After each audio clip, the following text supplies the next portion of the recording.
Também está enfrentando dificuldades aqui no Brasil é o Tesouro Nacional. A instabilidade no mercado de renda fixa está prejudicando os leilões de títulos de NTN-Bs, as notas do Tesouro Nacional Série B. Essas distorções acontecem em meio ao aumento do endividamento e até a chegada das eleições presidenciais.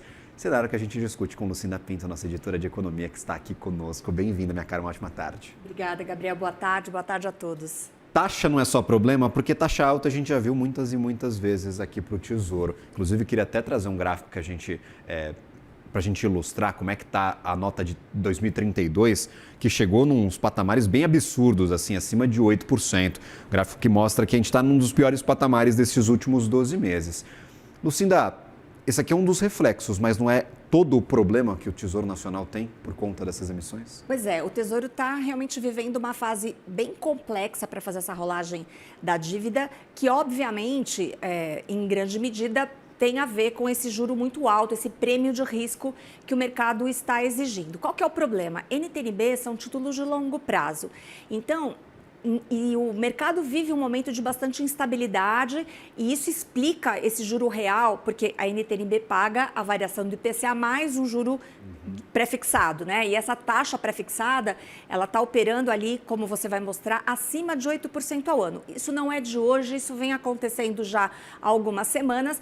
Então, ao vender a NTN-B, o Tesouro Nacional ele está se amarrando a um custo muito alto por muito tempo. Então, a gente está vendo aqui a NTN-B 2032, mas a gente tem muitos títulos com prazos mais longos ainda, 2049, 2050. Então, para o Tesouro, é uma situação complexa. Inclusive, vamos ver aqui o 2050, que a gente colocar na tela, durante todo o período. Olha isso aí, ó. A gente teve taxas que ficaram até bem durante parte de 2025, mas aí voltaram a subir, estão em patamares bastante elevados. Não é a máxima desde que o Tesouro emite esse tipo de papel, mas é uma taxa muito alta mesmo, acima de 7%. Exato. Lucinda. E aí tem uma questão também que torna a situação um pouco mais complexa, isso é um aspecto mais técnico, mas é o fato de que o pedaço dessa remuneração que tem a ver com a previsão de inflação, né, ela está mais baixa, porque no fim o mercado está acreditando, enxergando uma inflação um pouco mais baixa no futuro. Então, quando ele compra esse papel, ele está, na verdade, se protegendo de um cenário de inflação um pouco mais baixa do que atual. No entanto, ele está exigindo um prêmio de risco muito alto ali na frente. Então, isso, de alguma forma, inclusive, é um motivo que diminui um pouco a demanda do mercado por esses papéis. No fim das contas, o que está acontecendo é o seguinte: existe um risco fiscal muito grande, existe uma dúvida sobre qual será a política fiscal do próximo governo. Então, fica sempre aquela sensação, será que daqui um mês esse juro real que a NTN-B está pagando vai ser mais alto ainda? Então, existe uma volatilidade, existe uma incerteza sobre preços futuros. E, diante disso tudo, o mercado fica um pouco resistente e tem uma leitura que é o seguinte: se o juro está tão alto assim, talvez o risco seja muito grande, então melhor eu ficar um pouco mais cauteloso, ou então eu vou querer uma taxa ainda maior por parte do Tesouro. É uma coisa que se retroalimenta. O que o Tesouro está fazendo diante disso tudo? O que é uma estratégia que boa parte dos agentes, dos players, boa parte acha correta, que o Tesouro está fazendo a coisa certa neste momento. Faz 4 leilões que o Tesouro coloca lotes pequenos de NTN-B, oferece pouco título, ou então nesses 4 leilões, um deles ele chegou a cancelar. Porque quando ele amplia... na verdade, quando ele vende mais desses títulos, no fim das contas, ele está contribuindo de alguma forma para ampliar o risco no mercado. Isso, por si só, já é um fator técnico que ajuda a pressionar essa taxa o mercado olha e fala, papéis. ó, quanto é que o Tesouro está pagando de juros? Sou eu que vou emprestar mais dinheiro para esses caras? Aí eles fazem o seguinte, falam, a gente não vai vender esse negócio, a gente vai optar por outros títulos, outras notas. Né? E aquela lógica, né? A taxa de juros, ela é inversamente proporcional ao preço do papel. Então, se ele começa a colocar muito papel, naturalmente esse preço cai e o juro sobe. Então, tem um efeito técnico que ele está tentando evitar e ele está correto de fazer isso na leitura dos especialistas. Para compensar, para fazer as rolagens, o que ele tem feito é ampliado a oferta das LFTs, que são os títulos públicos pós-fixados. Então, a gente já tem visto essa fatia de pós-fixados crescer no total da dívida, está perto de 50%, a gente vai ver no próximo relatório se vai superar os 50% mais uma vez. E ele chegou a fazer uma emissão de um papel novo, de um novo vencimento para 2032. E ele fez uma oferta grande no leilão, nessa estreia, que é natural, quando há uma estreia de um título um pouco mais longo, é comum que o Tesouro faça uma oferta um pouco maior. Então, no fim, ele está compensando a falta ou de apetite ou a indisposição do próprio Tesouro de confirmar esse juro mais alto que o mercado está pedindo, oferecendo mais LFTs. Existe uma discussão se ele deveria, no fim das contas, insistir com pré-fixados em vez de, no lugar, dar um pouco de pré-fixado nesse momento, porque você tem uma piora óbvia, né, com esse aumento de participação dos pós-fixados no perfil da dívida, mas... enfim, aqui é um detalhe, né? No fim das contas, o que a gente está enxergando e o que a gente quer trazer aqui é esse momento desafiador por parte do Tesouro, que tem que fazer essa gestão de uma dívida muito alta, de uma dívida trilionária, no momento em que o mercado está cauteloso, enxergando muitos riscos à frente. Então, parece que vender LFT é a estratégia que faz mais sentido ou que funciona melhor. O que o Tesouro também tem dito, a gente tem visto algumas declarações públicas, tanto pelo ministro Rogério Serón quanto por Daniel Leal, que é o secretário do Tesouro.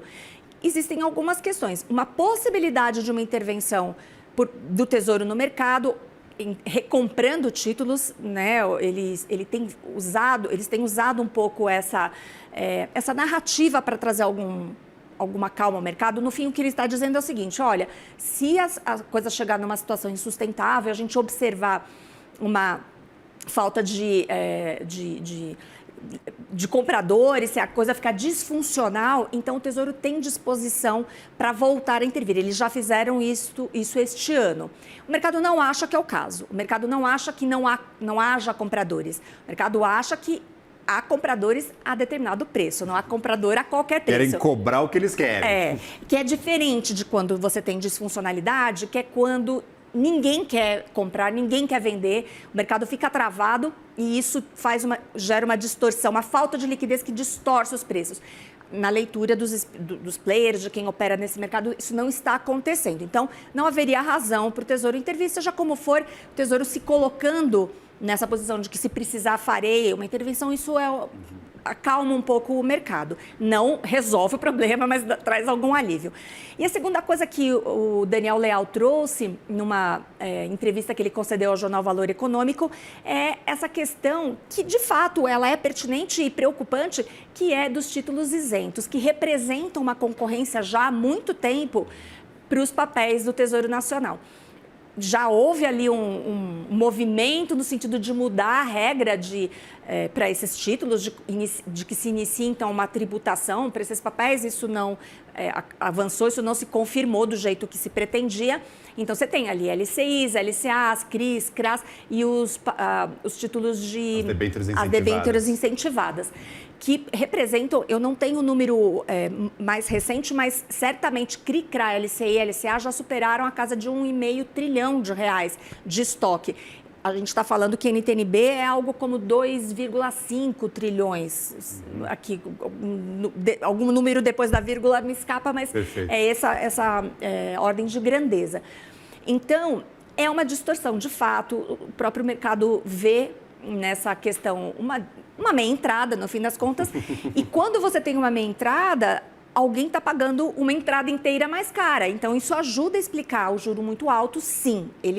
O mercado admite que o Tesouro Nacional está fazendo um discurso que faz sentido, que é uma questão que precisa ser endereçada e resolvida. É improvável que seja este ano. O fato é que, neste momento, a gente tem essa situação que...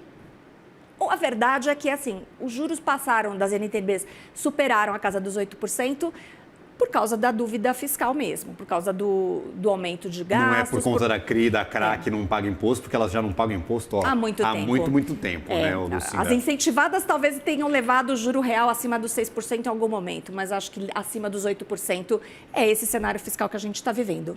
Dá para dizer que o Tesouro está peitando o mercado? Falar, o seguinte, não vou vender, não vou comprar essa ideia de vocês, não vou pagar esse juro de mais de 8% real, comprem outras coisas, eu não vou colocar isso aí para jogo. Tem alguma queda de braço aí, né? Eu acho que ao não vender NTNB, talvez ele esteja sendo um pouco, dando um pouco de voz ou de razão ao mercado nesse sentido, mas a gente precisa ver até quando ele consegue não vender essas NTNBs, porque isso muda muito A dinâmica da dívida, né? O desenho do perfil, né? Aquele negócio, você não sabe quando você vai pagar de imposto, você tem só título pós-fixado na tua carteira, porque aí vem uma decisão do Banco Central, vem uma pressão de inflação, vai lá para casa do chapéu de novo, você vai ter que pagar aquele juro que não está sob o seu controle.